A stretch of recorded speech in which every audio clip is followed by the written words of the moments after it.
given compounds la எந்த compound trans isomer as well as Jusaman configuration nu கேட்டிருக்காங்க. Let us take first of all the compound A. ClCl opposite side, so it is a trans. Priority groups opposite la இருக்கிறதுனா E configuration. B எடுத்துட்டோம்னா same group are of opposite side, so this molecule is trans isomer. And priority பார்த்தோம்னா 1 2, this is 1 2. Once again this configuration is E. Third compound la all the four groups are different. So priority 1, this is 2, here the priority 1, this is 2. C it has Z configuration. D எடுத்துட்டோம்னா methyl groups are of opposite side, so it is trans isomer.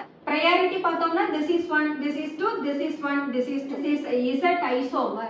So the compound D is trans isomer as well as it has Z configuration. உங்களுக்கு இந்த video பிடிச்சிருந்தா like பண்ணுங்க, share பண்ணுங்க, comment பண்ணுங்க, subscribe பண்ணுங்க. Thank you.